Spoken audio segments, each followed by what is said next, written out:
कृष्ण नाम का आसरा, कृष्ण नाम का ध्यान।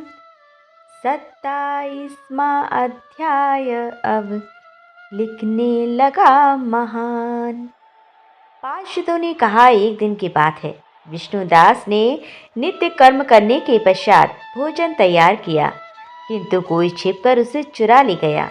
विष्णुदास ने देखा भोजन नहीं है, परंतु उन्होंने दोबारा भोजन नहीं बनाया, क्योंकि ऐसा करने पर सायंकाल की पूजा के लिए उन्हें अवकाश नहीं मिलता। अतः प्रतिदिन के नियम का भंग हो जाने का भय था। दूसरे दिन पुनः उसी समय पर भोजन बनाकर वे ज्यों ही भगवान विष्णु को भोग अर्पण करने के लिए गए, त्यों ही किसी ने आकर फिर सारा भोजन हड़प लिया। इस प्रकार 7 दिनों तक लगातार कोई उनका भोजन चुरा कर ले जाता रहा। इससे विष्णुदास को बड़ा विषम्य हुआ। वे मन ही मन इस प्रकार विचार करने लगे, अहो, कौन प्रतिदिन आकर मेरी रसोई चुरा ले जाता है। यदि दोबारा रसोई बनाकर भोजन करता है तो सायंकाल की पूजा छूट जाती है। यदि रसोई बनाकर तुरंत ही भोजन कर लेना उचित हो तो मुझसे यह न होगा, क्योंकि भगवान विष्णु को सब कुछ अर्पण किए बिना कोई भी वैष्णव भोजन नहीं करता। आज उपवास करते मुझे 7 दिन हो गए। इस प्रकार मैं व्रत में कब तक स्थिर रह सकता हूँ। अच्छा, आज मैं रसोई की भली भांति रक्षा करूँगा। ऐसा निश्चय करके भोजन बनाने के पश्चात वे वहीं कहीं छिपकर खड़े हो गए। इतने में ही उन्हें एक चांडाल दिखाई दिया, जो रसोई का अन्न हर कर जाने के लिए तैयार खड़ा था। भूख के मारे उसका शरीर दुर्बल हो गया था, मुख पर दीनता छा रही थी, शरीर में हाड़ और चाम के सिवा कुछ शेष नहीं बचा था। उसे देखकर श्रेष्ठ ब्राह्मण विष्णुदास का हृदय करुणा से भर आया। उन्होंने भोजन चुराने वाले चांडाल की ओर देखकर कहा, भैया जरा ठहरो ठहरो, क्योंकि रूखा सूखा खाते हो, यह घी तो ले लो। इस प्रकार कहते हुए विप्रवर विष्णुदास को आते देख बज चांडाल भय के मारे बड़े बेग से भागा और कुछ ही दूरी पर मूर्छित होकर गिर पड़ा। चांडाल को भयभीत और मूर्छित देखकर द्विश्रेष्ठ विष्णुदास बड़े बेग से उसके समीप आए और दयावश अपने वस्त्र के छोर से उसको हवा करने लगे। तदंतर जब वह उठकर खड़ा हुआ तब विष्णुदास ने देखा वहां चांडाल नहीं है, बल्कि साक्षात नारायण ही शंख चक्र और गदा धारण किए सामने उपस्थित हैं। अपने प्रभु को प्रत्यक्ष देखकर विष्णुदास सात्विक भावों के वशीभूत हो गए। वे स्तुति और नमस्कार करने में भी समर्थ ना हो सके। तब भगवान ने सात्विक व्रत का पालन करने वाले अपने भक्त विष्णुदास को छाती से लगा लिया और उन्हें अपने जैसा रूप देकर बैकुंठ धाम को ले चले। उस समय यज्ञ में दीक्षित हुए राजा चोल ने देखा विष्णुदास एक श्रेष्ठ विमान पर बैठकर भगवान विष्णु के समीप जा रहे हैं। विष्णुदास को बैकुंठ धाम में जाते देख राजा ने शीघ्र ही अपने गुरु महर्षि मुद्दल को बुलाया और इस प्रकार कहना आरंभ किया, जिसके साथ स्पर्धा करके मैंने इस यज्ञ दान आदि कर्म का अनुष्ठान किया है, वह ब्राह्मण आज भगवान विष्णु का रूप धारण करके मुझसे पहले ही बैकुंठ धाम को जा रहा है। मैंने इस वैष्णव धाम में भली भांति दीक्षित होकर अग्नि में हवन किया और दान आदि के द्वारा ब्राह्मणों का मनोरथ पूर्ण किया। तथापि अभी तक भगवान विष्णु मुझ पर प्रसन्न नहीं हुए और इस विष्णुदास को केवल भक्ति के ही कारण श्री हरि ने प्रत्यक्ष दर्शन दिया है। अतः जान पड़ता है कि भगवान विष्णु केवल दान और यज्ञों से प्रसन्न नहीं होते, उन प्रभु का दर्शन कराने में भक्ति ही प्रधान कारण है। दोनों पार्षदों ने कहा। इस प्रकार कहकर राजा ने अपने भांजे को राज सिंहासन पर अभिषिक्त कर दिया। वे बचपन से ही यज्ञ की दीक्षा लेकर उसी में संलग्न रहती थी, इसीलिए उन्हें कोई पुत्र नहीं हुआ था। यही कारण है कि उस देश में अब तक भांजे ही राज्य के उत्तराधिकारी होते हैं। भांजे को राज्य देकर राजा यज्ञशाला में गए और यज्ञ कुंड के सामने खड़े होकर भगवान विष्णु को संबोधित करते हुए 3 बार उच्च स्वर से निम्नांकित वचन बोले।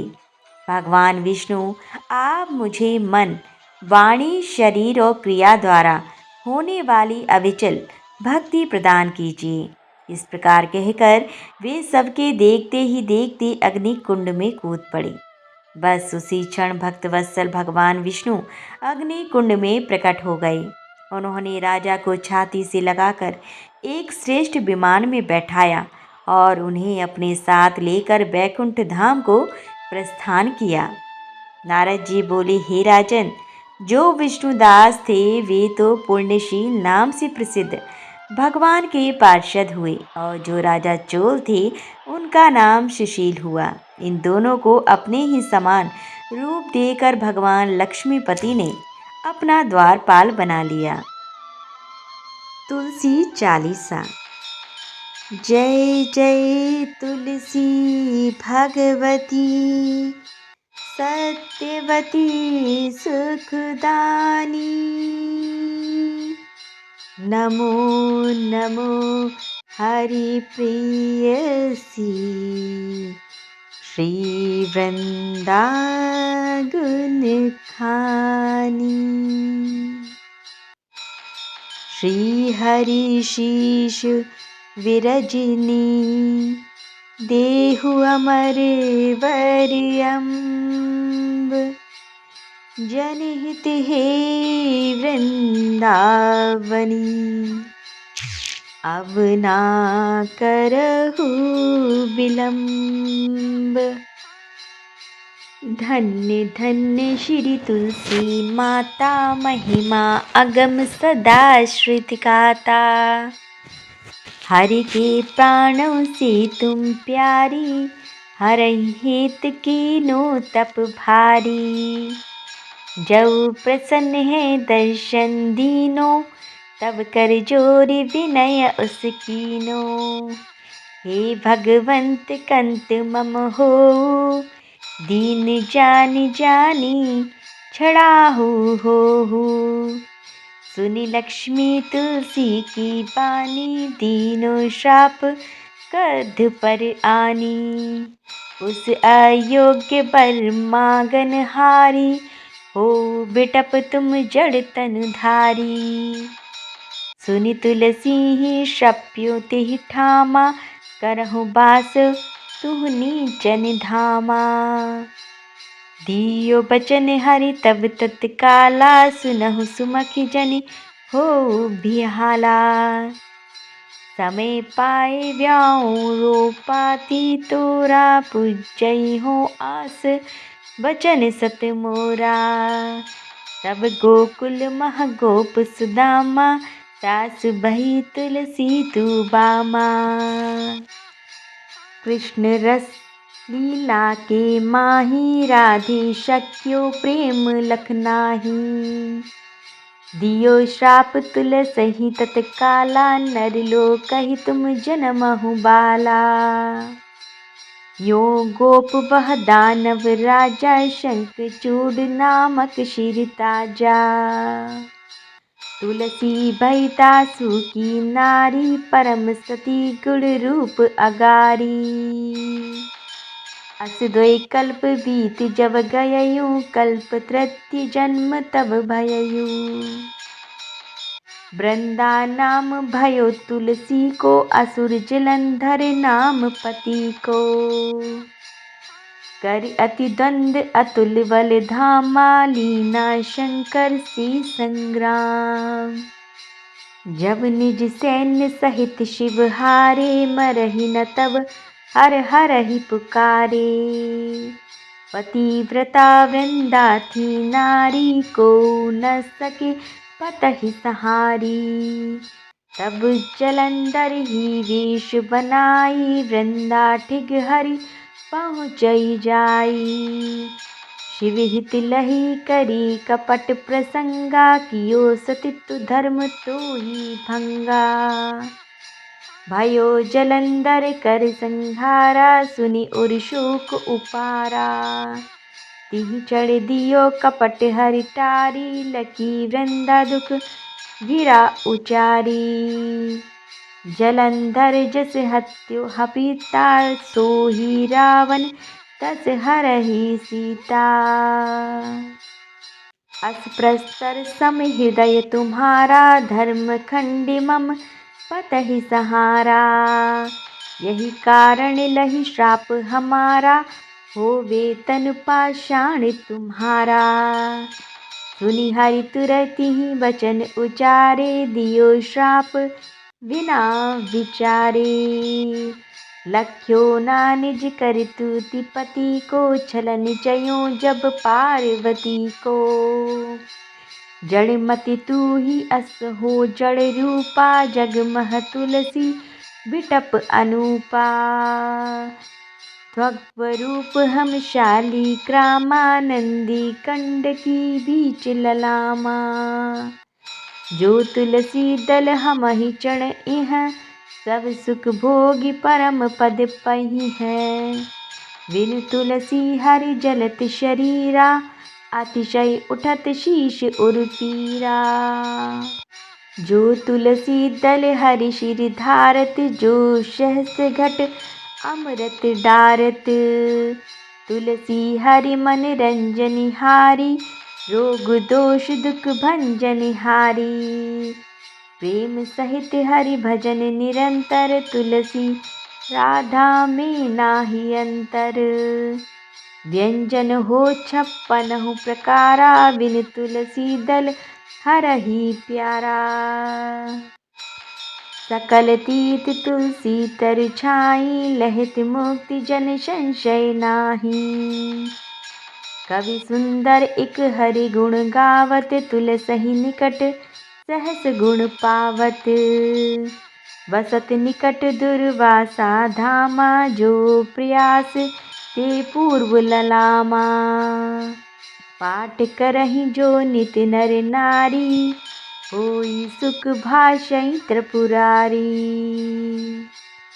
तुलसी चालीसा पढ़हि, तुलसी तरु ग्रह धारी।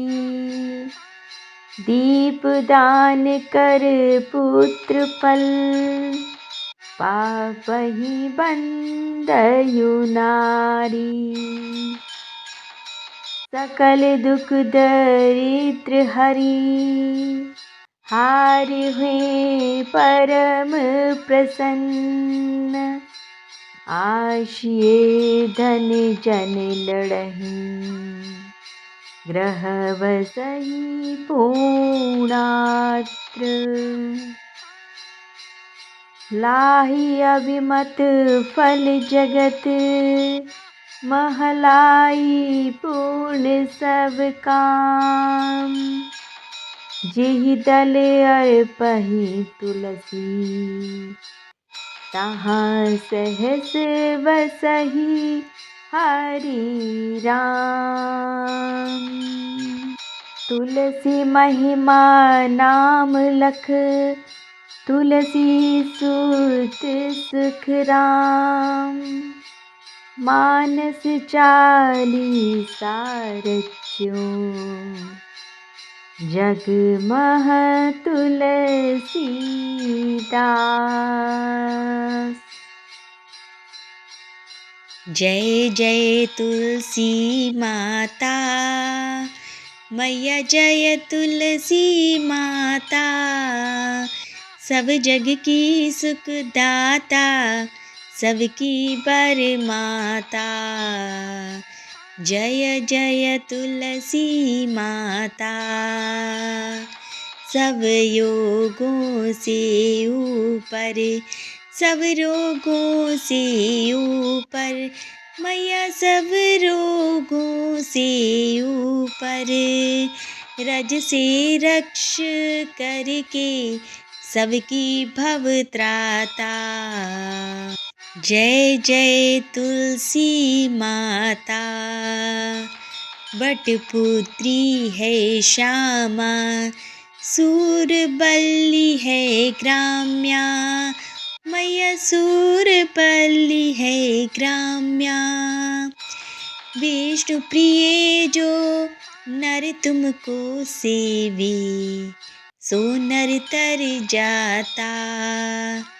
ओम जय जय तुलसी माता।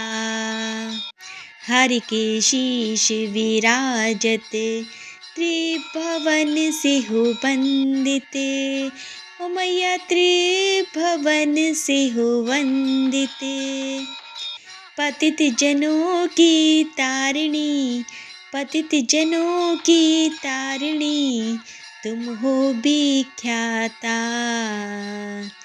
जय तुलसी माता, मैया जय तुलसी माता। लेकर जन्म विजन में, आई दिव्य भवन में, मैया आई दिव्य भवन में। मानव लोक तुम्हीं से, मानव लोक तुम्हीं से, सुख संपत्ति पाता। जय जय तुलसी माता। हरि को तुम अति प्यारी, श्याम वर्ण सुकुमारी। ओ मैया श्याम वर्ण सुकुमारी। प्रेम अजब है उनका, प्रेम अजब है उनका, तुमसे कैसा नाता। ओ मैया तुमसे कैसा नाता। हमारी विपद हरो तुम, कृपा करो माता। मैया कृपा करो माता। जय तुलसी माता, मैया जय तुलसी माता। सब जग की सुखदाता, सबकी परमाता। ओम जय तुलसी माता। जय जय तुलसी माता, मैया जय तुलसी माता। सब जग की सुखदाता, सबकी परमाता। ओम जय तुलसी माता, ओम जय तुलसी माता। मैया जय तुलसी माता। तुलसी महारानी नमो नमो, हर की पटरानी नमो नमो। धन तुलसी पूरण तब कीनो, शालिग्राम बनी पटरानी। जाके पत्र मंजरी कोमल, श्रीपति कमल चरण लपटानी। तुलसी महारानी नमो नमो, हर की पटरानी नमो नमो। धूप दीप नैवेद्य आरती, पुष्पन की वर्षा बरसानी। 56 भोग 36 व्यंजन, बिन तुलसी हरि एक न मानी। नमो नमो तुलसी महारानी, नमो नमो हरि की पटरानी।